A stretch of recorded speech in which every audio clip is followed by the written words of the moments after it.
Olá, boa tarde. Estão todos bem? Sou Roberta Damasceno, do Filósofos na Rede. Vocês estão me ouvindo?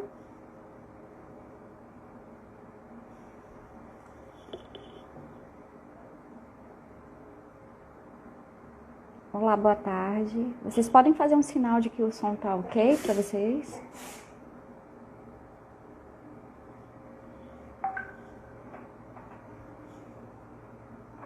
Todo mundo ouvindo? Tudo bem? Joia. Hoje nós vamos ter uma conversa e o tema da nossa conversa de hoje no Filósofas na Rede é felicidade hoje.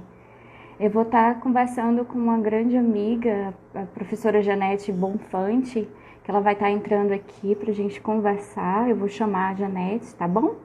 Só um minuto.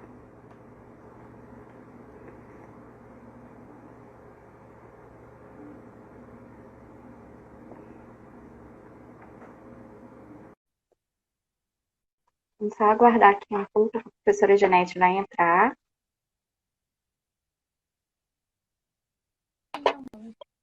Ei! Olá! Tudo bem? Eu aqui na Oi, Janete, tudo jóia? Tá ouvindo direitinho? Tu tá travando, a tua imagem tá um pouco desfocada. Oi, Pronto, agora deu certinho. Tudo bem, agora Janete? parou. Eu vou ter que ficar fazendo uma mágica aqui, ó, mentalizando para que segure. Certo, Tudo bem, obrigada. meu amor? Tudo jóia. Gente, boa tarde a todos vocês. Sejam bem-vindos a mais um encontro do Filósofas na Rede. Hoje a gente está fazendo uma conexão Fortaleza, São Sebastião do Caí, no Rio Grande do Sul. Um calor bem grande aqui em Fortaleza e um frio danado aí no Rio Grande do Sul, né? Um prazer É, imenso estar aqui contigo, Janete. Primeiro, queria agradecer a tua disponibilidade para estar conversando aqui com a gente no Filósofas na Rede sobre um tema tão interessante, tão importante para todos nós nesse momento de isolamento, nesse momento de reflexão sobre a nossa existência, sobre esse momento que nós estamos vivendo. Falar sobre felicidade é um tema que sempre persistiu e sempre perseguiu um pouco os nossos estudos em filosofia, né? Mas antes da gente começar a falar sobre o tema propriamente dito da nossa conversa hoje, eu queria que tu te apresentasse, falasse um pouco da tua história, um pouco da tua construção enquanto pesquisadora em filosofia, um pouco de ti aí, para a gente começar a nossa conversa. tá bem. Estão me ouvindo bem? Consegue ouvir bem? Eu acredito que sim, até agora todo mundo Tá está bem. sinalizando que está bem. Então tá jóia. Então, boa tarde a todos que estão aqui. Estou vendo que tem uma série de amigos, a família inteira, que é grande, está aí também, né? Quero agradecer imensamente, Roberta, pela oportunidade de estar aqui, pelo teu carinho, pela tua amizade de toda uma vida. É, e eu acho sensacional a gente poder ter, né, condições e criar as condições, mais acertadamente falando, né, de promovermos um momento como esse, né, tão rico de se falar em temas de filosofia. Eu tenho acompanhado aí as tuas lives e eu acho que está muito interessante e quero te parabenizar por essa proposta, né, que realmente está fazendo falta filosofia para a gente, né, como tu mencionaste aí, no momento de tanta dificuldade, né, de momentos de desespero, muitas vezes, as pessoas isoladas nas suas casas, autoestima baixa, enfim, mexendo mesmo com as nossas emoções, né? A gente tendo que se reinventar, tendo que criar novas possibilidades, né, de atuação profissional, emocional, enfim, todas as nossas relações estão mexidas, né? Então, eu sempre digo, por exemplo, nas aulas que eu tenho dado, né, de forma remota aqui, as aulas online, eu digo, é tão bom a gente poder ter uma via de encontro, de conexão, por mais que seja através desse olho de vidro, mas a gente está vendo as pessoas, a gente consegue ver o sorriso das pessoas e isso dá um acalento para a nossa alma, isso faz bem. Então, que bom! Te parabenizo por essa iniciativa, né, de poder nos oportunizar, né, um momento como esse. Bom, quem é Janete? Janete Bonfante. Eu sou essa pessoa, né, que vocês estão vendo, e sou formada em filosofia, fiz graduação, mestrado e doutorado em filosofia. E talvez até a razão pela qual a Roberta tenha me chamado aqui seja o rumo que eu tomei, né? A minha trajetória dentro da filosofia, que foi sempre me envolvendo, sobretudo com a questão da ética, né? E no mestrado, então, eu estudei 2 filósofos, Jean-Paul Sartre e Albert Camus, 2 filósofos existencialistas franceses, e ali, então, eu tratei a questão da revolta e da revolução, né? Que era um tema mais político, né? E ético, porque tem a questão da revolta no Albert Camus, é uma questão da própria subjetividade, né? E no doutorado, então, aí eu dei uns passos atrás e aí eu fui para o Renascimento. E encontrei, né, em Michel de Montaigne, guarida para muitas das minhas questões, né, para muitos dos meus questionamentos, das perguntas que eu tinha a respeito da questão da subjetividade mesmo, né? Porque muitas vezes o que se percebe é que o sujeito acabou sendo obnubilado, né, nas filosofias de uma maneira geral. São poucos os filósofos que tratam efetivamente a questão do sujeito, né? O teu Foucault trata, né, Roberto? E algumas outras exceções também dentro da filosofia. Mas eu quis encontrar a gênese, né, dessa questão assim do resgate do sujeito, esse sujeito de carne e osso, né? Um sujeito, o sujeito aquele que descreve Charles Baudelaire num livro dele, O Lírico no Auge do Capitalismo, que ele diz que é esse sujeito que se acotovela pelas ruas, né? Então, assim, é um sujeito bem presente, circunstanciado e cercado também por outros tantos sujeitos, por outras tantas pessoas, né? E vivendo todas os sentimentos, todas as emoções, enfim, que os seres humanos, de uma maneira geral, sentem, né? E que, na maioria das vezes, se trabalha a partir de uma perspectiva mais abstrata e não tão concreta. E eu encontrei, então, em Michel de Montaigne isso, né? E aí foi que, lendo os ensaios do Montaigne, que o Montaigne foi um filósofo que escreveu uma única obra, os ensaios, né? Mas é a obra, né? Tanto é que Comte Sponville diz, né, que poucas são as obras que nós levaríamos para o nosso leito de morte. Quem levaria a Crítica da Razão Pura, por exemplo? Né? Agora, os ensaios de Montaigne, com certeza, seria uma excelente companhia. O meu celular caindo aqui.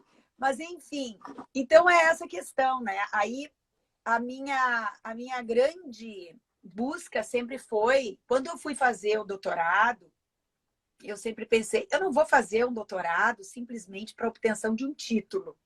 Eu quero fazer algo que possa, além de contribuir, evidentemente, com a minha carreira, com a minha trajetória dentro da filosofia, mas que possa trazer alento, né, acalento para a minha própria alma e para o meu autocrescimento como pessoa, como ser humano.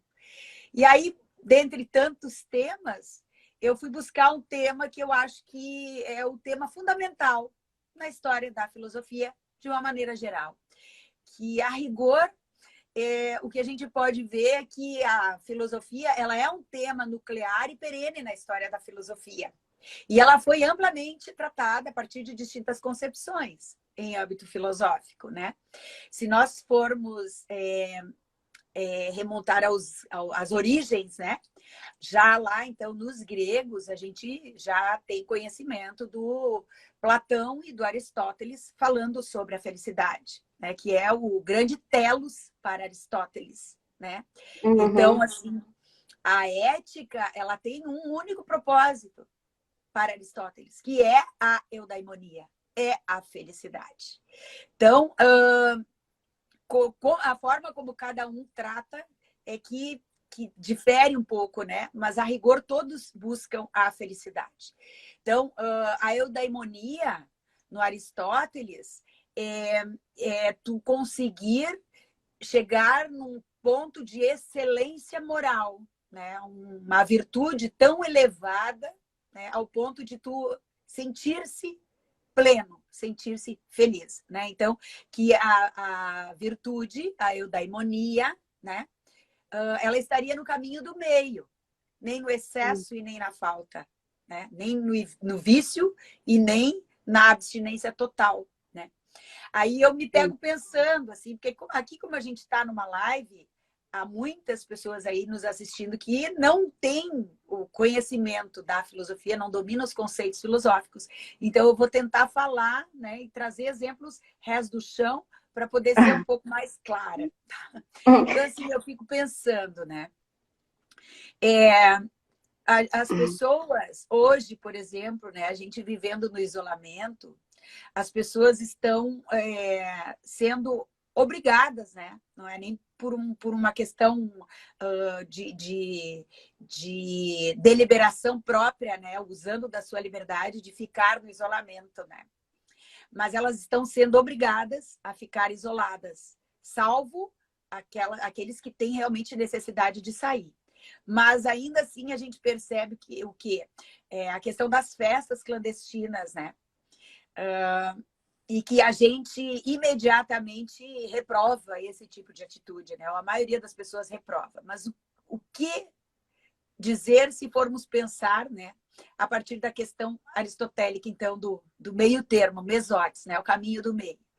Se é uma pessoa que gosta muito de se reunir com as pessoas, de dançar, de ouvir música boa, de se divertir, ter que ter esse momento de retirada total causa uma tristeza tremenda. Porque aí tu sai de um excesso, de um extremo para o outro extremo, né?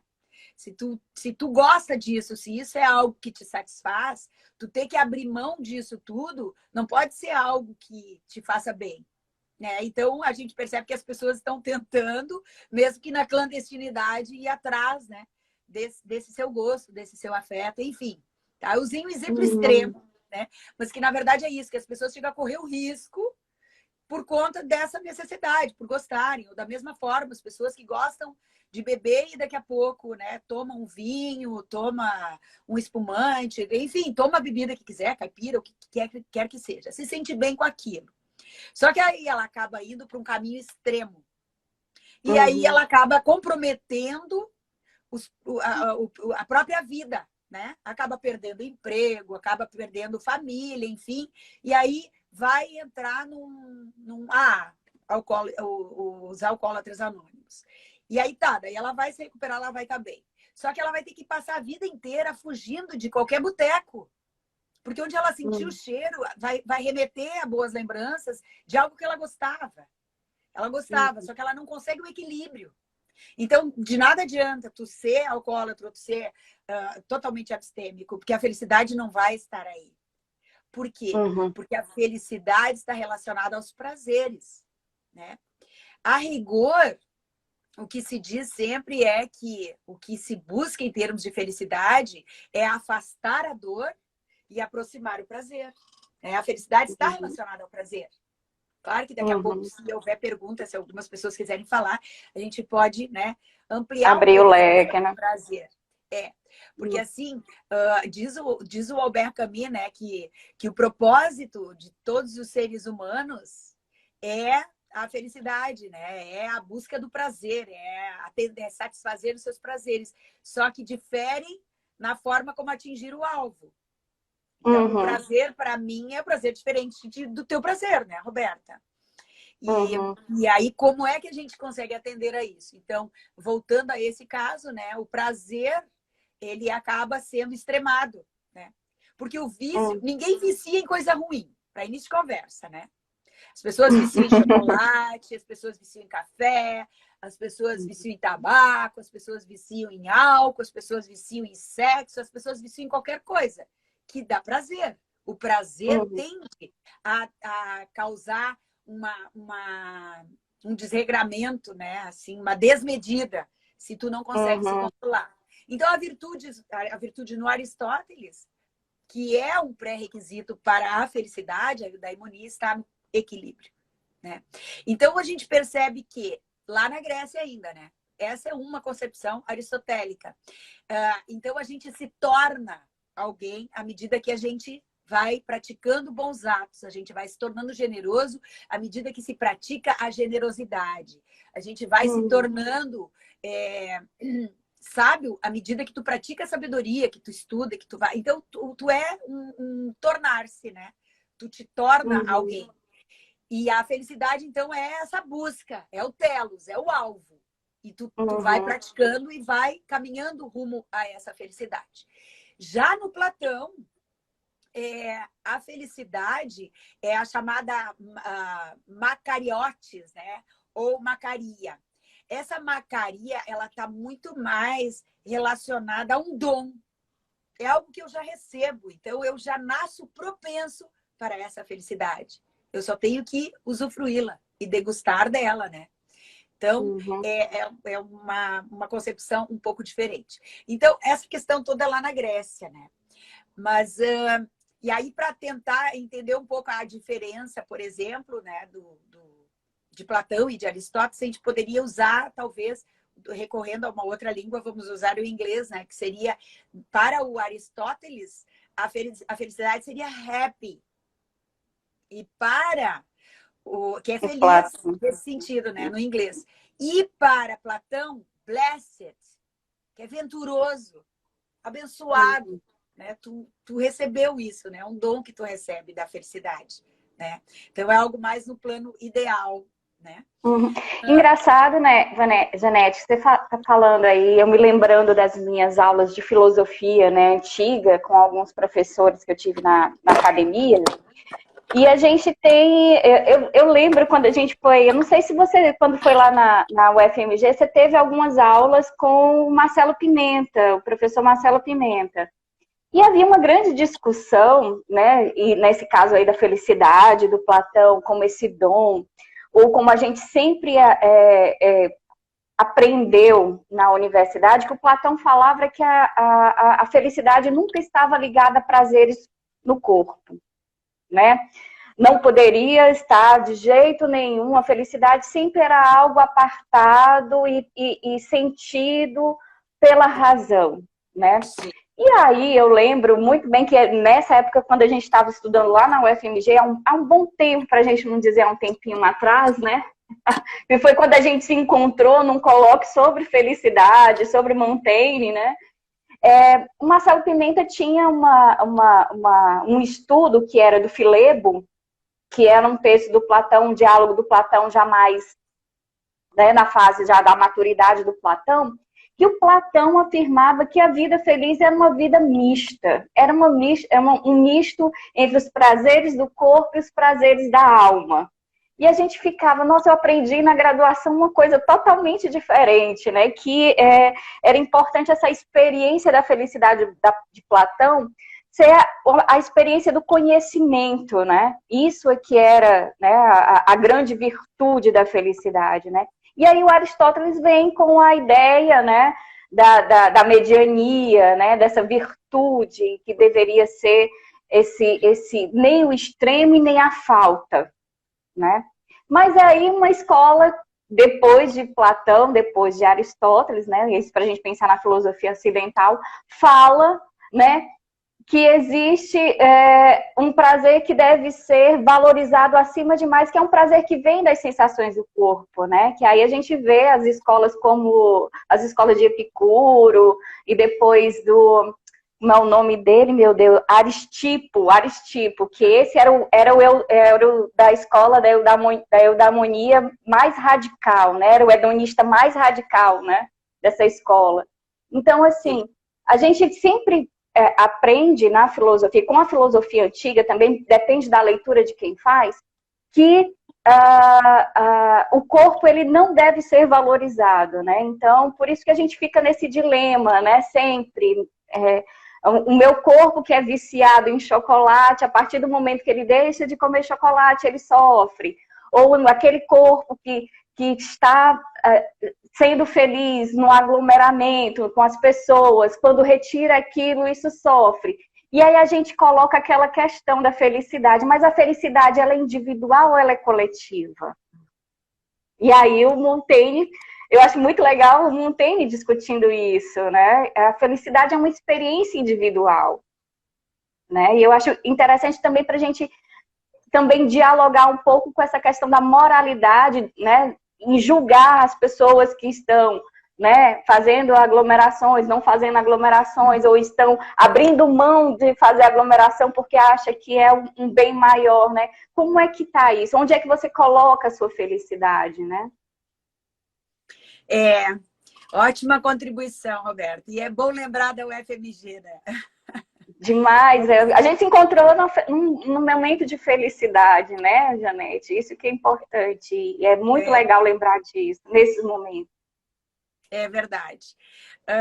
Mas, enfim, essa questão que tu estás colocando, na verdade, eu tinha pensado dela mais adiante um pouquinho, né? Que eu ia fazer assim, uma certa evolução histórica para poder chegar no Montaigne, né? Mas eu poderia já de antemão adiantar é que, digamos que com o primeiro Platão, né? Que o Platão, como tu menciona, Platão da maturidade, né? Filebo, e tem também a carta 7 do Platão, né? Que é uma contracorrente na filosofia platônica, né? Que é a parte mais materialista dele, né? E que ele vai começar, inclusive, a tratar a questão da política e tentar seduzir Dion, enfim, e perceber que existe a necessidade para a nossa felicidade, é imprescindível o relacionamento com os outros, né? E que a gente viva numa polis ordenada, uma polis justa, né? Enfim, mas antes disso tudo, né, que essa tua pergunta da questão do ser com o outro, ela tem lugar mais depois, sobretudo do existencialismo, né, quando a gente começa a se dar conta de que existimos, logo pensamos. Então há uma inversão, né, dessa predominância desse idealismo na filosofia, e que a razão é que enobrece, né? O corpo é pecaminoso, o corpo é putrefacto, o corpo ele fenece e a alma não, né? A alma, a razão, tende sempre a se purificar e a se melhorar. E inclusive, né? E aí isso está muito presente até dentro da própria do próprio cristianismo, né? A questão de quanto mais o corpo sofre, mais purifica a alma, né? Então, assim, para que tu, né, tu seja merecedor do reino dos céus, é preciso que tu realmente pene nessa vida, enfim, né? Então, tem essa ideologia muito presente, né? Que, na verdade, seria à medida que Santo Agostinho cristianiza o platonismo, né? E por aí vai. Mas, embora o Santo Agostinho, ele menciona, assim, a questão do outro, que o outro, na filosofia agostiniana, ele é muito presente até por conta do amor, né? Eu pensei, assim, mais lá no final da fala, falar sobre isso. Eu acho que o amor é super importante. O amor é fundamental no processo, né? Nessa coisa da felicidade. E... inclusive, tem um livro bem interessante que eu recomendo, né? Que é esse aqui, do Julián Marías, tá? Um filósofo espanhol, A Felicidade Humana, e que ele fecha o livro dele justamente com o capítulo que é o amor e a pretensão de imortalidade. Então, essa reversão da questão idealista, né? Da imortalidade da alma, mas não mais a imortalidade da alma, mas a imortalidade do ser humano. Como ela se dá? Com amor. quando a gente vive a experiência de amor, seja enquanto tu estás vivendo o amor, tu tem a necessidade da eternidade. Tu quer amar para sempre. E é interessante que quando a gente ama uma pessoa, a gente ama com toda a nossa intensidade, parece que conheceu de toda uma vida, que sempre amou e que vai sempre continuar amando, mesmo que dure 15 dias. Mas essa sensação da eternidade está no amor, porque o amor ele não trabalha com tempo marcado, se ama, né, ad infinitum, né? E aí tem a ver com isso que tu estás colocando, né? A questão da matéria e do, né? Por mais que a gente diga assim, nosso amor é um amor de almas, mas tem a ver com os sentidos, os nossos 5 sentidos. Isso é corpóreo. É através do olfato, é através do tato, é através, né, do paladar e por aí vai. Que a gente ama inteiro, né, com o nosso corpo. E amar pressupõe estar com o outro. O outro tem uma responsabilidade muito grande sobre a nossa felicidade. Por mais que, aí voltando para o Montaigne, por mais que o Montaigne ele se enclausurou na sua torre para escrever, né? Ele se retirou, ele era um sujeito público, ele era político, ele tinha cargo, como se hoje aqui no Brasil se dissesse prefeito, né? Da cidade lá de Bordeaux, mas ele teve que se enclausurar na sua torre. Porém, ele mesmo na torre, ele abordou temas que diziam respeito a essa corporeidade e falava sobre o amor, né? E ele amou o Lavoisier, né? Que foi o seu grande amigo, né? E ele dizia, eu amo porque é ele e porque sou eu, porque somos duas pessoas que têm essa ideia, né, do corpóreo. E a felicidade tem um quê de plenitude. E se vai se falar em plenitude, não tem nada melhor do que o amor. E falar do prazer também, que o prazer é um dos ingredientes, então, da felicidade, né? Como eu já disse há pouco, que é maior prazer do que estar com as pessoas que a gente ama. Então, assim, a melhor definição, talvez, de felicidade, de prazer extremo, é justamente estar fazendo algo que a gente não quer que acabe. Que a gente quer que se eternize, né? Que perdure. Mas, voltando então, né, à questão da felicidade e por que estudar a felicidade, por que falar da felicidade. Desde sempre, então, a felicidade foi tratada. Aí tu mencionasse aí o epicurismo, né? Uhum. Que, na verdade, são as 3 grandes correntes filosóficas, né? Basilares, que de um modo ou de outro, cada filósofo se encaixa numa dessas escolas, né? Ao longo, né, da história da humanidade. Então, que é o estoicismo, o ceticismo e o epicurismo que tu mencionas. E eu estudei essas 3 correntes para minha tese porque o Michel de Montaigne até é muito interessante porque tem um termo, e agora eu estou fazendo um projeto na universidade que é justamente sobre essa questão, que é um conceito, conservadorismo. O Montaigne ele foi classificado como um conservador. E, a princípio, é uma palavra chocante, né? Assim, conservador, a gente logo imagina uma pessoa reacionária, enfim, né? Que não está aberto para novas possibilidades, enfim. Mas, na verdade, o conservadorismo do Montaigne tem a ver com conservar valores humanos, que é esse resgate que ele vai fazer lá atrás, então, nessas escolas, né? Nessas escolas, né? Né? Que é o resgate do humano, do valor do ser humano, que seja o homem tratado sempre como uma prioridade, né? Então, assim, o estoicismo é uma filosofia super interessante. Ela, em alguns dos colóquios e, enfim, dos eventos que eu fui de estoicismo, eu me coloquei muitas vezes avessa, né? E eu sempre coloquei, deixei muito, muito clara, né? A minha posição, que eu dizia que eu mantenho com o estoicismo uma relação de amor e ódio. Porque é interessante que está tudo ali, mas tu não quer concordar porque a gente sente como se a nossa felicidade, a nossa liberdade fosse totalmente retirada. O que vai dizer o estoico? Ele principalmente, né? E esse também é um lema dos céticos, tá? Que diz sustine e abstine, suporta e renuncia. Ou seja, aquilo que está dado é algo que tu tem que suportar. Porque existem algumas coisas que a gente consegue mudar, outras não dá para mudar. E se não dá para mudar, suporta e renuncia às tuas expectativas vãs. Porque ficar desejando algo que está aquém das tuas possibilidades é motivo de frustração e de infelicidade. Né? Então, de certo modo, o cético está certo. Mas é que ele tem uma frieza tão grande, né, nessa questão do destino, daí tem toda a coisa da tranquilidade da alma, né? Que o Sêneca trata, né? Da tranquilidade da alma é a obra dele. Né? E que ele vai dizer que não adianta a gente lutar contra aquilo que veio por destinação, né? Se tu nasceu pobre, tu pode batalhar para ter uma vida diferente, evidentemente, né? Mas digamos que não consiga, que tu não tenha as mesmas condições, né? Aí isso aí a gente poderia... Digamos que o capitalismo não te permite ter isso. E interessante que joga, né? Joga para ti a bola, como diz. Se tu não consegue, é porque tu não queres. Né? Porque tu não tá batalhando, tu não tá te esforçando. Né? Daí a gente pode, agora seria o desiderato, né? Toda essa questão, então, agora, né? Da teoria da justiça, né? Uma teoria da justiça do John Rawls, né? Por exemplo.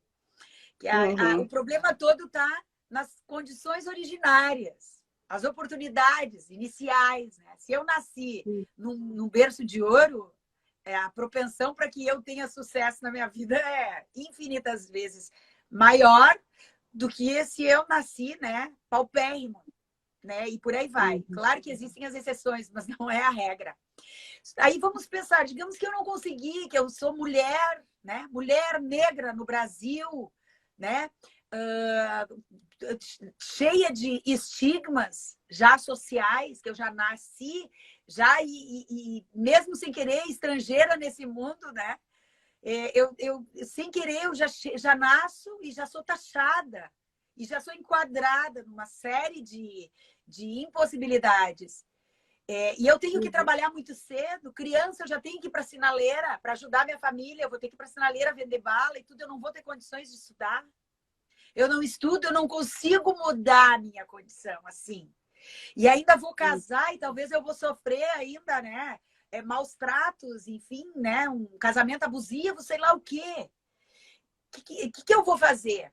Bom, em primeiríssimo lugar, eu tenho que assumir a minha condição, ver o que eu posso mudar disso. O que está ao meu alcance? Agora eu estou falando pela vertente histórica. O que está ao meu alcance? O que compete, o que cabe a mim? Isso, aquilo, aquilo outro. Bom, isso eu vou fazer. E o que não cabe a mim? Daí eu tenho que aceitar. Então, nessas questões, dentre essas questões, né, sobre as quais eu não tenho ingerência, está a questão da saúde, né? A minha saúde eu posso cuidar, mas eu posso ser acometido por alguma doença né, que foge do meu controle. Tem a questão da beleza, se eu nasci feinho, o que eu vou fazer? Eu vou ter que me conformar com a minha feiurinha e me manter desse modo, né? E por aí vai. Então, tem uma série de limitações, coisas que não me dizem respeito e que eu não posso mudar. E a pior delas, a morte. O que eu posso fazer? É que a nossa tendência é pensar sempre na morte lá na velhice. A gente joga para a velhice. E a morte, ela é um estranho para mim. Ela não me toca. Só que aí vem, então, né, a minha tese de doutorado, que é a felicidade na iminência da morte. Pode parecer algo paradoxal. Mas como? Falar na morte, uma coisa tão horrorosa, que nos causa tanto medo, que nos causa tanto estranhamento, que está tão alheia e, a princípio, tão separado da felicidade, né? Que a felicidade a gente pensa em alegria, não em tristeza como a morte. Então, como a morte pode ser um elemento que pode... medo de morrer, as pessoas têm medo de morrer, a Ivonete colocou ali, né? Então, assim, como é que a morte pode servir como um elemento para edificar ou para poder trazer a minha felicidade? Porque a felicidade tem a ver com sentido, com aquilo que me faz sentido. Eu sou feliz quando eu realizo coisas que me fazem sentido. E à medida, então, que eu tenho a morte como meu limite, a morte como sendo, né, já lá na mitologia, né, o Cronos, o devorador de seus filhos, né? À medida que eu me dou conta que a minha existência, ela passa por essa fugacidade, né, nessa temporalidade. Nós temos um antes, um agora, um depois. O depois é incerto. O antes eu não tenho mais nada, não posso fazer também mais nada sobre aquilo que me aconteceu. Eu tenho o meu presente. E no meu presente é imprescindível que eu signifique os meus dias, os meus instantes, o meu momento, aquilo que eu estou vivendo. E nesse aspecto, então, a morte. Quando eu penso que eu posso findar a minha existência amanhã, eu vou significar esse meu hoje. Eu vou viver mais intensamente. Eu serei mais grato por aquilo que eu estou vivendo, né? E aí entra também uma outra questão, né? Dessa coisa da fugacidade da nossa existência, né? Que a gente, um dia a mais é um dia a menos. Isso também está lá, né, no estoicismo. Eu estou fazendo assim uma conversa, eu não estou fazendo muito acadêmico o negócio, tá, Roberta? Deixando assim um pouco mais aberto. Mas eu estou entendendo essa sua exposição sobre você está colocando agora o tema da finitude, né? Que a gente fala, né, na filosofia, isso, em termos acadêmicos, a finitude. Como esse culminar para a morte, né, que faz parte da nossa existência, né? A gente nunca consegue conceber a morte, né? Porque a gente pensa em vida, né? A vida, parece que vida é oposto à morte, como se a morte não fizesse parte desse processo vital, né, do ser humano, né? Que marca a nossa finitude, que marca o nosso momento, que marca o nosso tempo de experiência, nosso tempo de vivência.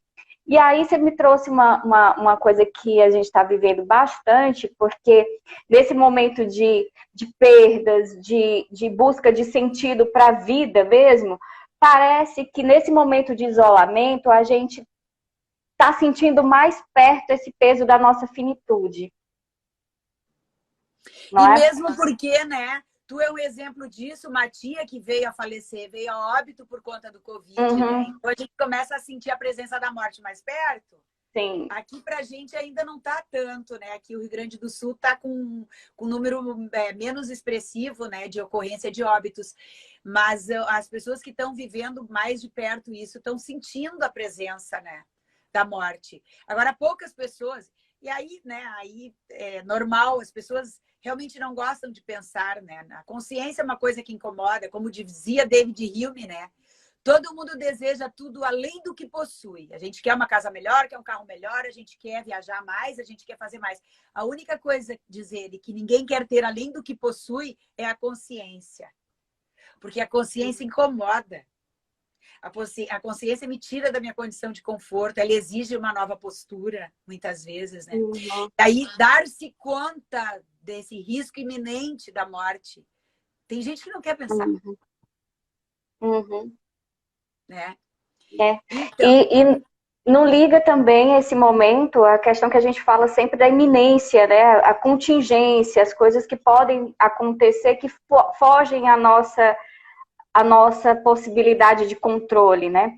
E aí é isso que eu estou querendo trazer contigo com Montaigne. Eu também não conheço muito Montaigne, li pouco, aliás, conheci muito mais por ti e por algumas leituras dos ensaios que eu me peguei fazendo há um tempo atrás, justamente para poder compreender essa ideia de felicidade, né? De como a gente constitui, né? Um estudo que o Montaigne faz uma crítica bastante com essas escolas, né? Que ele tenta, ao mesmo tempo, resgatar algumas, mas, né, deixá-las também bem distante do seu projeto, né? De vida, né? De compreensão da vida, né? De resgate do humano. E aí, como é que a gente pode pensar, né, nesse momento que a gente está vivenciando, essa construção de uma felicidade que me parece que é um projeto, né? Existe um projeto para a felicidade, né? A gente vê, você está falando, a gente quer ter uma casa melhor, uma viagem melhor, sei lá, ter um título de doutorado, ter, sabe, toda uma constituição de um projeto. Como é que a gente pensa, então, com Montaigne, essa ideia de projeto de felicidade? Para o Montaigne existiria isso, como os gregos falavam, os antigos, né? No caso de, você tem que ser virtuoso, você tem que ter conhecimento, você tem que ser um bom cidadão, você tem que experimentar e ao mesmo tempo negar essas paixões. Como é que o Montaigne pensaria em termos assim, a gente pode construir um projeto de felicidade? Sim, Roberta, é ótima essa tua pergunta. Para o Montaigne, a felicidade é um projeto de vida concreta, tá? Então, assim, a felicidade que é revelada nos ensaios não é esse telos a ser alcançado, né? E também, desculpa, não é algo para além da vida, né? Para o além, para depois da morte, enfim, diferente do que propôs a tradição metafísica e cristã. É um projeto concreto, de vida concreta. E essa felicidade se efetiva nessa fugacidade da existência, fugidia, sempre, sempre, sempre, né? E cuja demarcação é exatamente a morte. Então, essa questão da finitude, nós vivemos entre a estrela e a cruz, né? Que é o que fica cunhado nas lápides, né? Então, é aqui, né? Nesse ínterim entre a estrela e a cruz que nós temos que forjar a nossa felicidade, né? Então, por isso que a felicidade, Montaigne, está ligada intrinsecamente a essa consciência da finitude humana e ao tema da morte. E que só depois da morte é que é possível julgar se fomos ou não felizes. Enquanto isso, nós só vivemos. Se formos pensar na felicidade como um projeto de uma vida inteira, né? Porém, existe essa coisa, né, da felicidade momentânea. Me parece que é muito mais isso, né? E para o Montaigne, a razão, como pretendem essas escolas antigas, né? E Aristóteles, Platão, os estoicos, enfim, né? Até mesmo o Epicuro tem um quê de razão, de racional, né? Para o Montaigne, a razão sozinha ela não vai dar suporte para a justificação de uma vida feliz. E nem o corpo sozinho. Não é também o corpo que é suscetível aos vícios, ao perecimento, enfim, tudo aquilo que os estoicos e os filósofos antigos acusam, né? O corpo também não dá conta. Então, nesse aspecto, a condição humana ela é circunstanciada assim, nessa concretude existencial, né? E o corpo ele é suscetível a todos os paradoxos que concernem essa nossa existência. É a vida e a morte, é o corpo e a razão, é a dor e o prazer, enfim, né? Então, em Montaigne, a filosofia ela decorre da consciência dessa concretude existencial que é cambiante, porque a gente muda, inclusive, de gosto. O Montaigne vai dizer que na natureza a gente observa que nada é constante, tudo está em permanente movimento. Os nossos gostos mudam. Hoje uma coisa que me dá prazer, amanhã pode deixar de dar prazer. Né? Então, nessa existência cambiante, finita, né? Desse corpo que é situado e que está arrumando constantemente para o fim. Então, assim, a felicidade é... E daí tem uma coisa bem interessante, né? Que o Montaigne vai dizer, que tem a ver com a nossa imaginação. Tá? Se...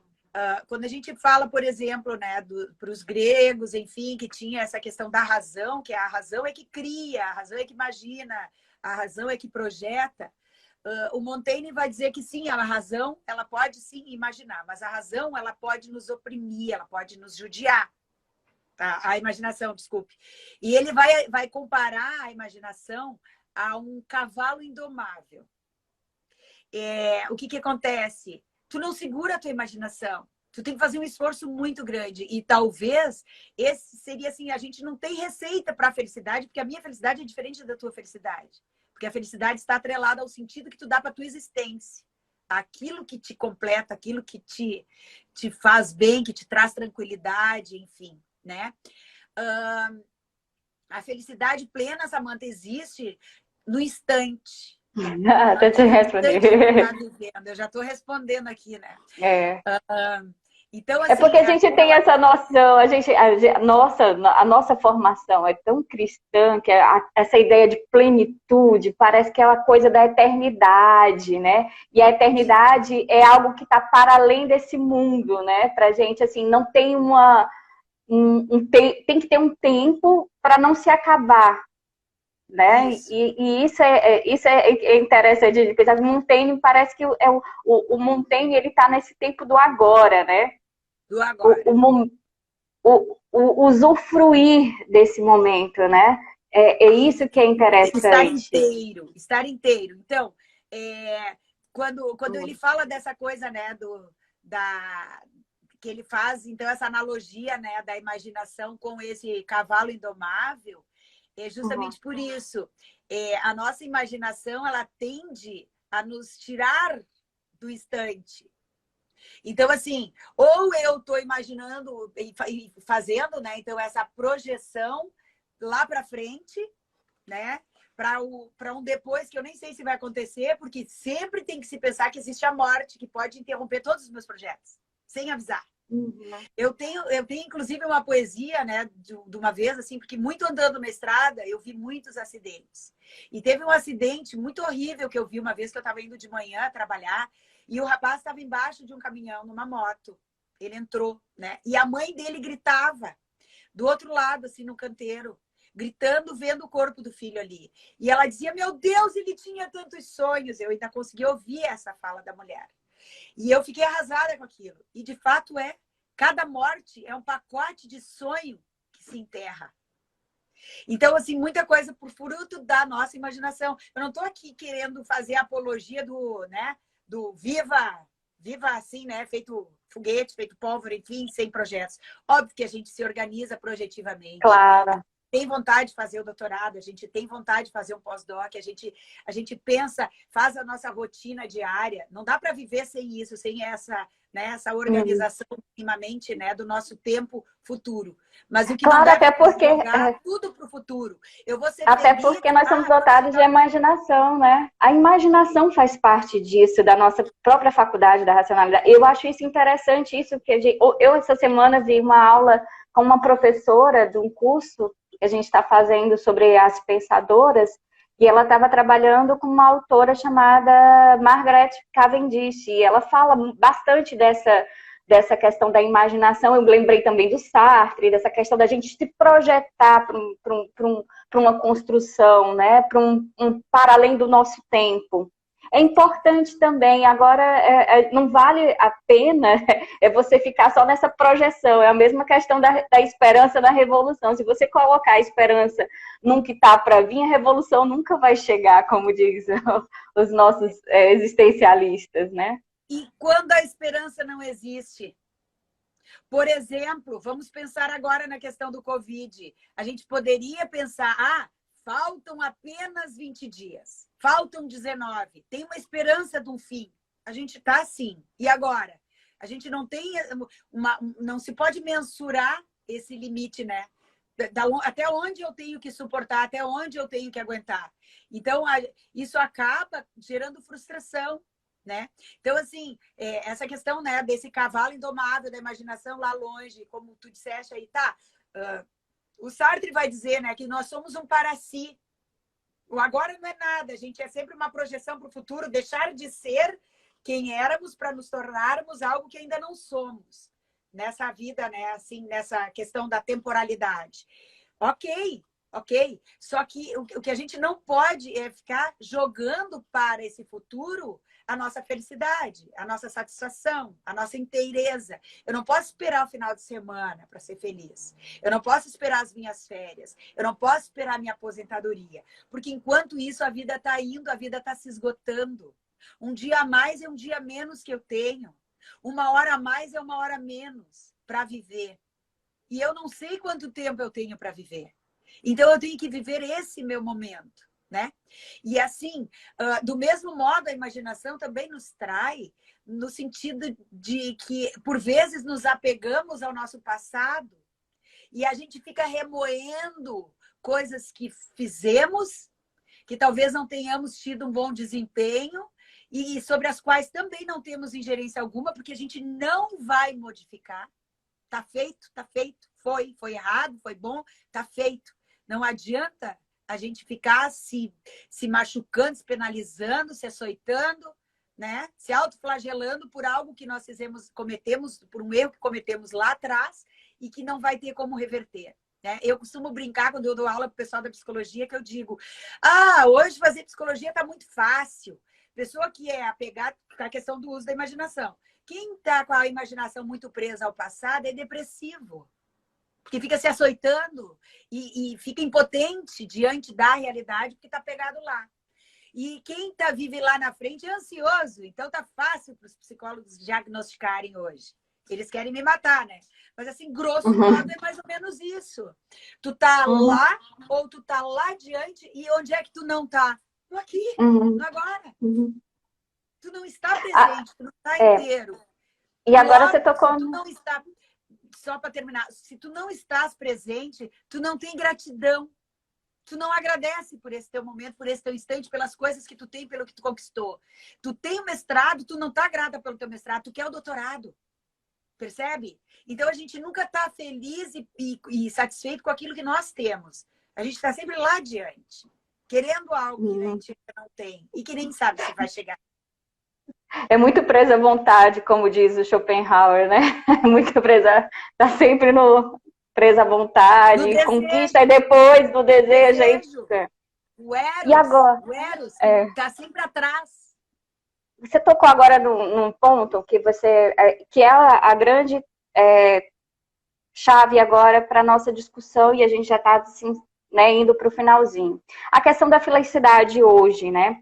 Esses grandes projetos que a gente vê, estou sempre falando em projeto, porque parece que no nosso tempo hoje exige uma construção de um projeto, existe um modo de vida que é muitas vezes cultivado por esses desejos, por esse modo de vida que nós temos, que é uma sociedade de consumo, uma sociedade que a felicidade está muito no ter, no possuir, né?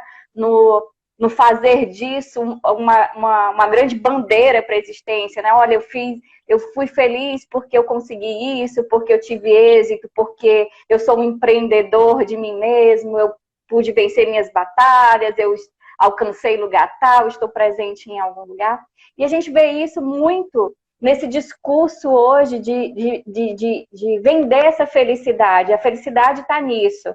E o indivíduo, quando ele não consegue alcançar esse projeto, ele se sente um derrotado, ele se sente justamente isso que você estava falando quando você vai falar para o pessoal da psicologia, né? E a gente vê que a gente tem alguns problemas com alguns campos, né, que são também cooptados. Eu falo assim, cooptados, porque existem profissionais que hoje vendem um projeto de filosofia, né, e de psicologia, né, justamente para instrumentalizar as pessoas a conseguir alcançar esse projeto de felicidade. Mas, para você, Janete, nos teus estudos, nas tuas aulas, que eu sei que você também tem um trabalho com pessoas que estão na terceira idade, né? Você tem alunas que você trabalha com teatro, você trabalha, né, com muitas coisas, trabalhando nessa perspectiva mesmo de construir uma possível felicidade, uma felicidade concreta. E como é que você pensa, né, hoje, essa questão da felicidade? Quais são os riscos da felicidade hoje? Ou quais são as propostas realmente concretas e possíveis de uma felicidade hoje? Onde é que ela está? É grande, né? É grande, é muita coisa. Mas, assim, vou pegar algumas coisas, eu vou pensar, então, do que tu menciona aí, que eu julgo que é extremamente importante, né?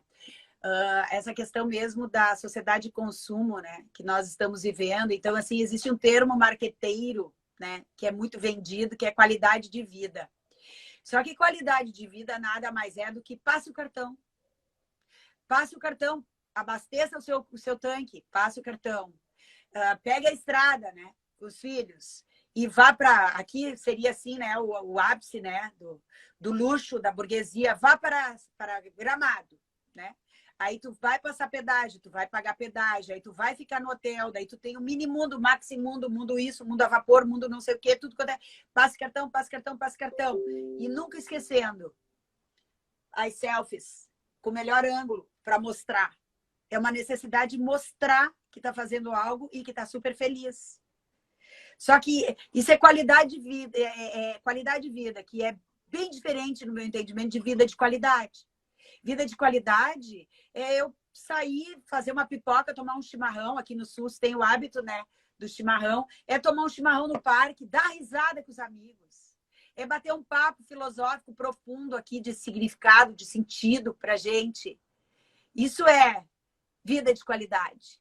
É tu viver intensamente, sem se importar se isso está contribuindo ou não com a roda do comércio, né? Se eu estou sendo, né? Se eu estou sendo contribuinte da economia, enfim, que na verdade é isso, né? Que a gente vê muito da questão da qualidade de vida. Qualidade de vida é estar contribuindo com o consumo, né?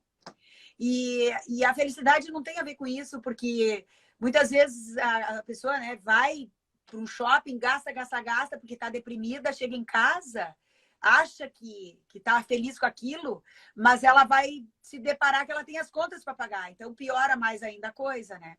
Então, a felicidade, às vezes, está num lugar que a gente menos imagina e da forma mais simples possível, sem precisar gastar nada. E aí tu diz assim, onde é que está essa felicidade? Bom, a gente vê tanta coisa, né? Tem livro Como Ser Feliz em 7 atitudes, ou Seja Feliz para Sempre. A felicidade desesperada, essa é boa, essa é do Conte Sponville, a felicidade desesperadamente, porque é um tema, né? As pessoas buscam a felicidade desesperadamente. Só que, de novo, vem a frase do Montaigne, né? Todo mundo quer o prazer, mas difere no modo como atingir o alvo. O prazer pode estar em coisas tão menores, né, como essas assim que eu elenquei agora há pouco. E que, por vezes, a gente joga para um projetão lá longe, né, e que talvez eu vá fazer uma viagem para Paris acompanhada de uma pessoa que não seja a pessoa, que aquilo nem vai ser tão substancial, não vai me completar, não vai me deixar plena como eu gostaria, né? Então, assim, felicidade... me parece, e aí então eu comungo com Montaigne, né? Felicidade é esse momento de junção do corpo e da alma, que onde eu não vou racionalizar, a minha imaginação não vai sair fora porque aqui tá tão bom. Quem é que vai permitir que esse cavalo indomável, essa imaginação saia quando tá num momento pleno, tá num beijo apaixonado, ou tu tá ouvindo uma música que tu ama, ou se tu gosta de dançar, tu tá dançando, tu tá pleno, tu tá inteiro aí, né? E aí a imaginação não sai fora. E é nessa junção, então, do corpo e da alma que eu penso que seja felicidade. É quando eu, por exemplo, eu sempre brinco com os meus alunos e digo, o que tu queria ser feito? O que tu desejava ter feito na tua vida, professora? E eu disse assim, meu sonho sempre foi ser professora. O primeiro deles. O segundo foi ser professora. O terceiro, ser professora. E olha o que eu sou, professora. Eu sou plena. Eu entro em sala de aula, eu esqueço o mundo. Eu esqueço o mundo de tanto que eu gosto daquilo que eu estou fazendo. Então, assim, ser feliz é fazer aquilo que tu quer estar fazendo. E aí eu me lembro do Nietzsche, do Eterno Retorno. Uhum. Se 1000 vidas tivesse, tu gostaria de, nessas 1000 vidas, fazer isso que tu está fazendo agora? Isso é felicidade. É tu estar fazendo aquilo que é o que tu gosta de fazer. É o que te completa. É o que te faz vibrar. É o que te mostra que tu tá vivo. Vivo, porque a morte está ali. É ser grato por esse momento. É degustar, né? Tem uma poesia do Charles Baudelaire que eu não localizei, né? Que diz, embriaga-te, né? O Spleen de Paris. Eu canto 23, se eu não me engano. Embriaga-te. Embriaga-te sem cessar. De vinho, de poesia ou de virtude, a teu gosto. E aí ele segue, porque a ideia é que a gente não se deixe abater pelo tempo que é implacável e que nos consome. E que a gente acorde de manhã e agradeça por estar vivo. Agora eu estou sendo fora, tu me cutucou, tu disse Janete, não mais né, presa A pesquisadora. à questão da fundamentação filosófica e teórica. Mas que os pensadores, a rigor, tentaram dizer isso através de N conceitos. Que é isso, é tu te dar conta de que isso que tu tem, vamos falar, pode ser Macairotes do Platão. É um dom que eu tenho. E eu tenho que fazer o uso da melhor forma possível desse dom que eu recebi. E ser grato por isso. Janete, a gente vai só voltar aqui um pouquinho, porque está terminando aqui a live, e a gente volta só para você responder aqui as perguntas que estão chegando, tá? Só um minutinho.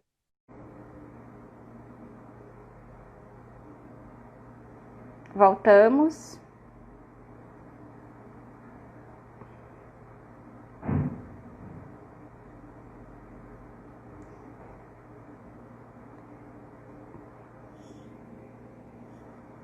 Voltamos. A gente vai voltar aqui para agora o momento das perguntas. Tem uma pergunta que foi feita para a professora Janete, da Marcela, do Filósofas na Rede, e a gente vai responder, tá? Só um minutinho, gente. Para poder ver se a Janete entra aí com a gente. Vamos lá, Janete. Janete ainda não voltou. Volte, Janete.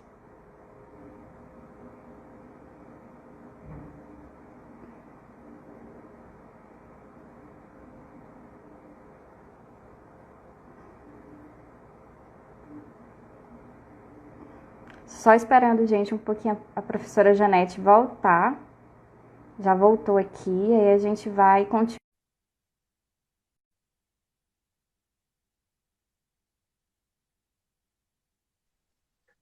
Pronto, Nete, foi bonita essa parte aí. A Marcela fez uma pergunta para você. Nesse momento de isolamento, em que a gente reconhece que a gente não pode fazer o que a gente quer fazer, né, nesse momento por causa do isolamento, ainda é possível ser feliz?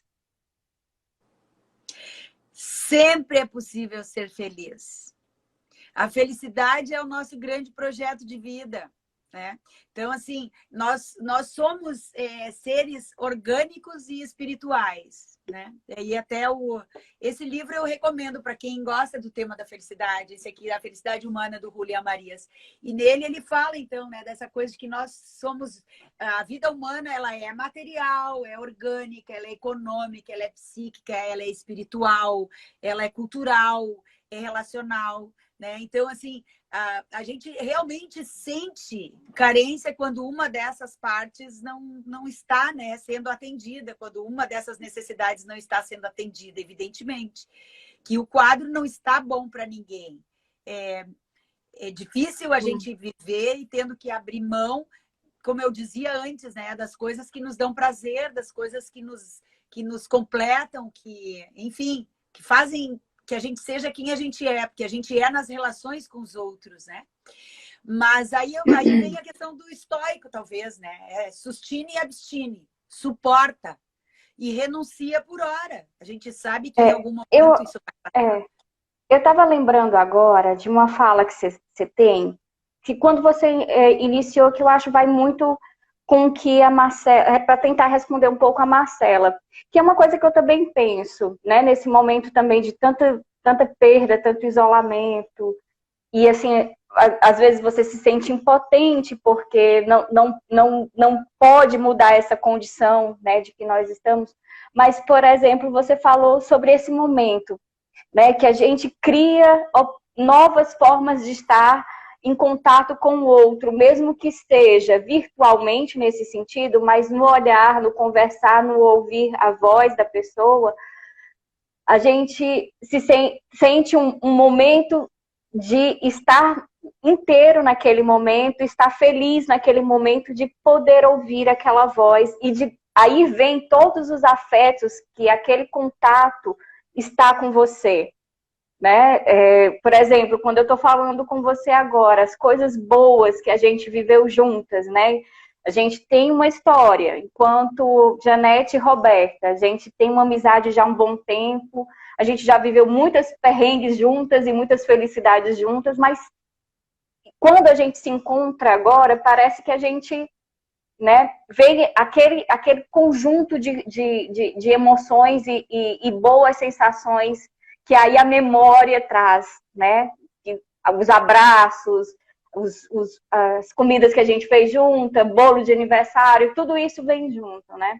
E é isso que é importante, a gente não pode colocar a felicidade daquilo que está na frente, né? Que é aquilo que ainda pode vir, mas aquilo que está acontecendo nesse momento e que, de alguma forma, trouxe uma lembrança também do que foi sentido. Não para repetir, não é porque não vai ser a mesma coisa, mas porque ao estar nesse momento falando com a Janete, né, uma amiga muito querida, tá aqui, né? E isso Querida, amada. né, é interessante isso pensar.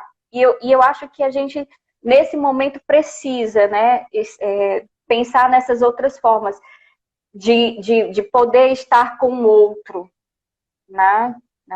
Lógico que a gente não pode ser a favor de aulas remotas, não é isso, mas a gente tem que buscar nesse momento a força com os outros, né? Eu fico muito feliz, eu fico pensando assim nas experiências de felicidade nesse momento de isolamento, das mensagens, né, de WhatsApp, das ligações das amigas, do Filósofos na Rede, que isso promove uma saúde, né?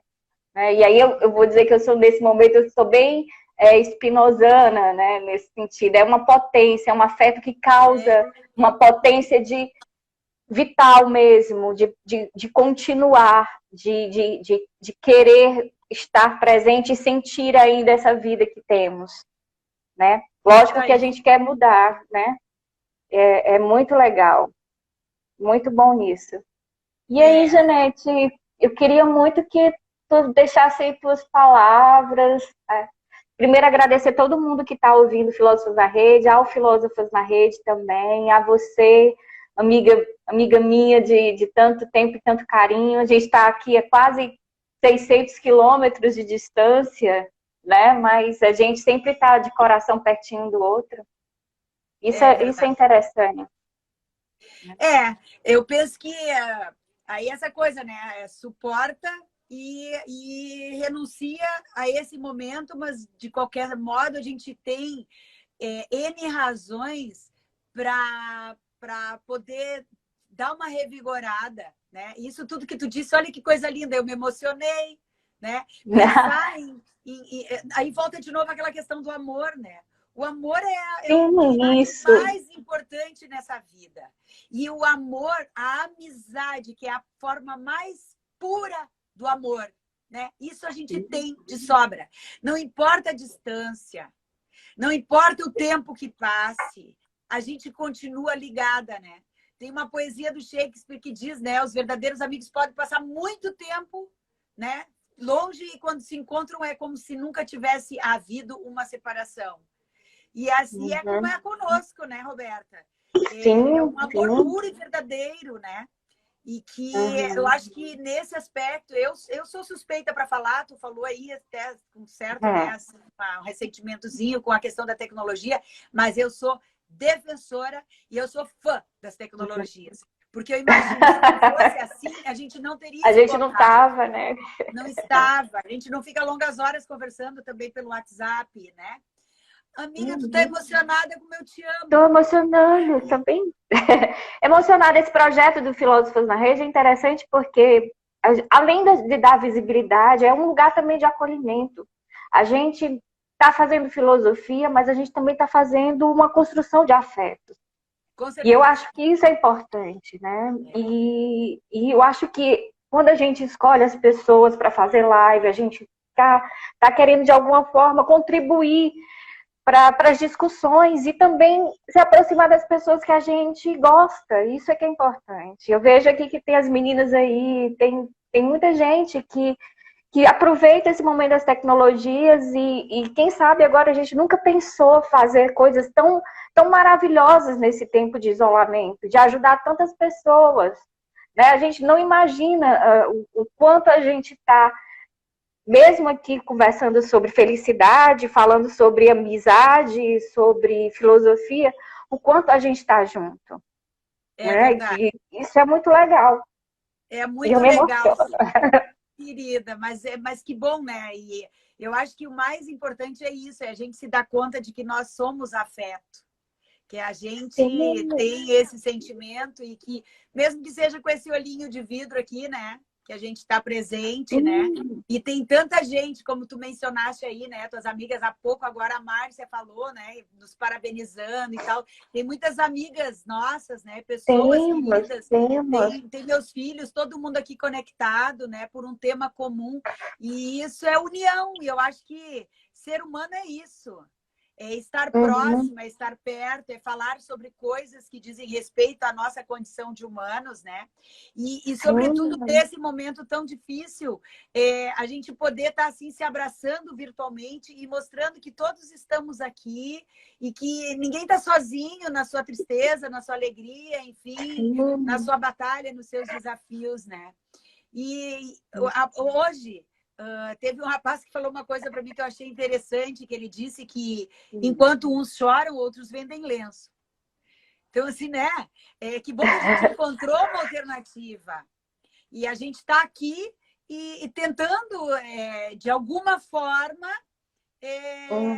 resgatar alguns valores, algumas questões filosóficas, pensando nisso, para poder nos dar um suporte para esse momento de dificuldade. E que eu acho que nesse aspecto, né, as tecnologias nos auxiliam, enfim, e temos que ser gratos. Até isso, né? Imagina se isso tudo acontecesse e a gente não tivesse, né, essas possibilidades, né, de poder promover esses encontros. E eu acho que sempre que as pessoas... isso aí, recalque-se a ideia, mas o afeto não Fabiano, Fabiano, querido. Aí, ó, mais um que a gente está arrebanhando. Acho sensacional. Nos afetos bons que a gente encontrou, né? Muitos bons afetos. Então, assim, eu tô vendo que aqui tá cheio de gente riquíssima, querida, gente maravilhosa, gente boa, do amor, né? E que a gente está aqui para construir algo novo. Então, nesse aspecto, vamos pensar na coisa, né? Nosso ímpeto salvacionista, né? Esse mundo ainda tem jeito.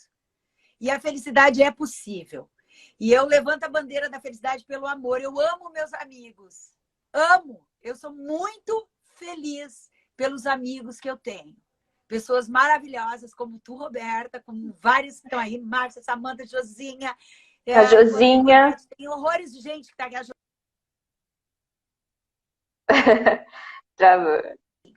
Foi um prazer enorme ter esse momento, partilhar desse momento com vocês. Vamos fazer mais dessas, que eu acho lindo. A amizade é tudo, tá?